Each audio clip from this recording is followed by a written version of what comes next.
dia tadi pemirsa ya, memang demam berdarah itu atau DBD sekarang lagi meningkat apalagi di musim-musim seperti sekarang ini ya Dokter Vito ya. Ya, dan kalau ada orang yang bilang bahwa ada penyakit yang lain yang bisa demam, flu itu demam itu nggak cuma flu aja ya. Dan kita harus tahu bahwa ada penyakit yang lain juga yang mesti berbahaya dan itu dasarnya pencegahannya dengan hidup sehat. Tapi hidup sehatnya seperti apa dan gimana cara mengenalinya? Pada hari ini narasumber kita sudah ada Dr. Robert Sinto, spesialis penyakit dalam, konsultan penyakit tropik dan infeksi. Selamat pagi Dokter Ya, Vito. selamat pagi, Dokter. Dokter, ini banyak yang khawatir ya, bahkan teman sejawat kita juga katanya di rumah kalau misalkan kotor-kotor itu harus dibersihin karena bisa menjadi sarang nyamuk yang menyebarkan demam berdarah. Ya itu dia dokter. Nah dokter ini juga kan Mas tadi kita sempat lihat ya tayangan tadi itu beberapa gejala-gejala dari DBD ya dokter. Nah ini ada fakta dan mitos nih dokter. Katanya DBD ini dapat berakibat fatal jika telat penanganannya. Ini fakta atau mitos? Fakta. Fakta. Jadi sebetulnya DBD itu kan penyakit yang sembuh sendiri gitu ya. Karena dia infeksi virus, nggak ada antivirusnya khusus gitu ya, terapinya suportif. Tapi kalau kita abai, kalau kita terlambat mengenali dan memulai pengobatan, bisa berakhir fatal. Karena memang laporan meninggalnya kasus masih tinggi. Di Jakarta, di Indonesia, baik anak maupun dewasa itu ada tetap laporan kasus meninggal karena demam DBD. berdarah. Oh, tadi kan dokter sempat bilang katanya kalau penanganannya telat dan sadar akan gejalanya itu telat, itu bisa fatal. Nah sebenarnya gejala khas dari DBD itu apa sih dokter? Ya, jadi gejala yang paling khas adalah demam mendadak tinggi, kemudian demamnya naik, mendadak tinggi tiba-tiba badannya pegalinu semua badan. Jadi sebetulnya hampir mirip dengan cerita COVID. Tapi bedanya kalau COVID gejala batuk, pileknya dominan, kalau demam berdarah biasanya gejala batuk, gejala pileknya tidak senyata si demam berdarah tadi. COVID ya, jadi badannya pegal-pegal. Nah, kemudian kalau memang nanti ada gejala tersebut harus langsung memeriksakan diri, diperiksa lab. Biasanya nanti dari labnya terlihat leukositnya atau darah putihnya turun, trombositnya juga turun. Nah, saya orang yang pernah mengalami demam berdarah ya. Jadi waktu itu saya merasakan juga pagi ke rumah sakit, pagi-pagi sekali jam 5, jam 6 masih segar tuh.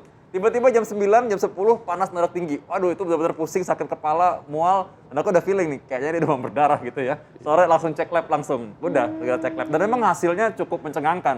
Cukup fatal nih. Karena hari itu harus saya tunangan jadi nggak jadi. Wow.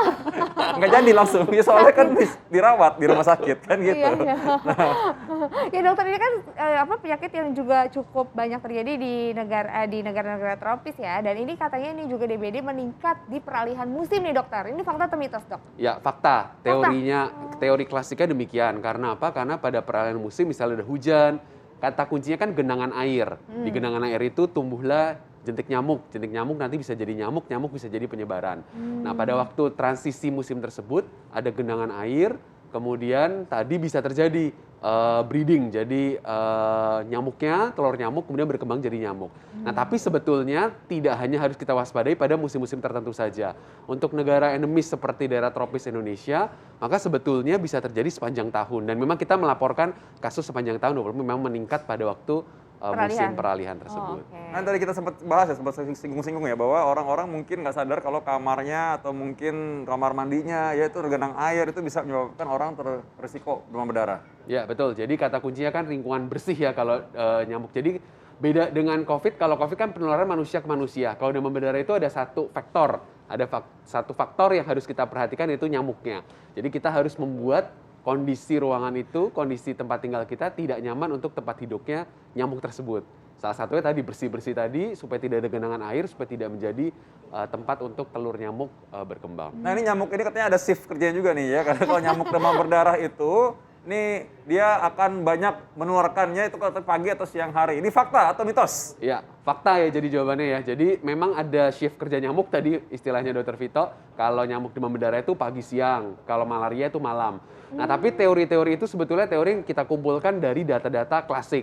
Nah, tapi kita tahu bahwa sekarang itu kan ada perubahan musim, climate change gitu ya. Nah, itu akan merubah ritme kerja nyamuk. Jadi kita harus tetap update. Pada prinsipnya adalah bahwa ya mau pagi, mau malam, kapanpun ya memang kesehatan harus tetap dijaga gitu ya. Tapi kalau konsep umumnya saya jawab fakta. Memang keadaan laporannya demikian. Baik, jadi secara umum memang fakta pagi atau siang ya. Kecuali kalau ada nyamuk yang lembur. Mungkin kalau lembur jadi mungkin malam juga dia tetap ikut. ada.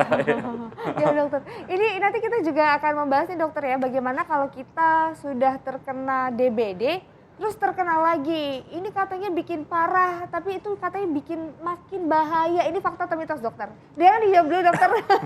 Kok dokter udah tahu kayaknya ya. Kaget ya, kaget. Nanti kita akan temukan jawabannya pemirsa sesaat lagi tetap di Hidup Sehat.